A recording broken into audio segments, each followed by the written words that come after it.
On a souvent l'impression que toutes les équipes avancent, qu'elles travaillent dur, mais est-ce qu'elles vont vraiment toutes dans la même direction? C'est le grand défi de l'alignement. Aujourd'hui, on va décortiquer une méthode vraiment puissante, les OKR, pour voir comment transformer une grande vision en résultats concrets, en résultats qu'on peut mesurer. Alors voilà notre programme. On va commencer par le problème de base, le défi de l'alignement. Ensuite, on découvrira le cadre OKR, on fera bien la différence avec les KPI, c'est crucial, puis on verra les bénéfices et bien sûr, les pièges à éviter. Allez, c'est parti. Imaginez un peu un orchestre où chaque musicien jouerait sa propre partition, sans écouter les autres. Le résultat serait chaotique, n'est-ce pas? Eh bien, c'est un peu ce qui se passe dans beaucoup d'entreprises. Il y a un fossé énorme entre la grande stratégie et ce que les gens font au jour le jour.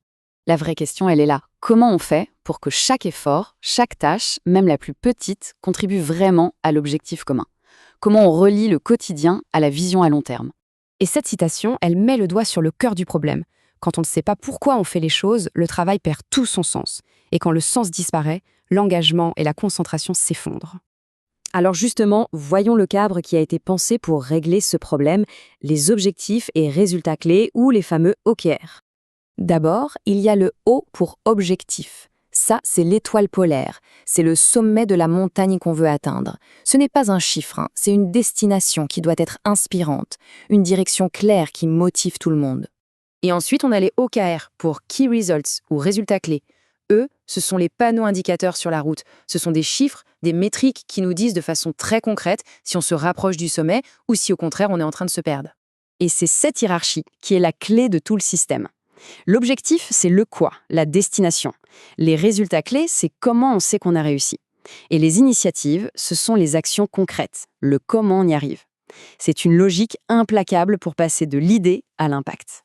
Et attention, ce n'est pas juste une jolie théorie.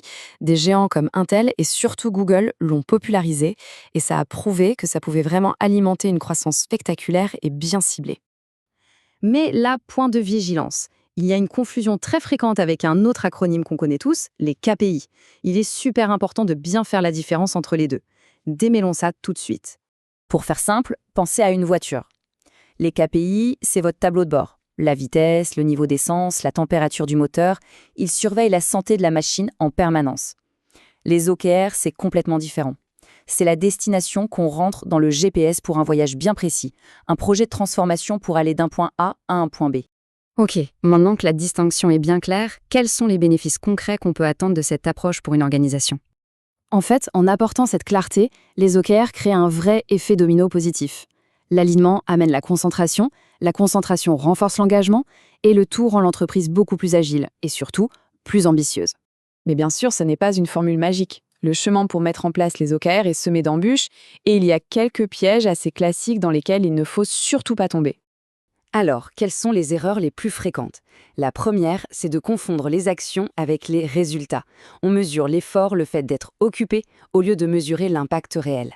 La deuxième, c'est de lier les OKR au salaire ou au bonus, parce que ça tue toute ambition.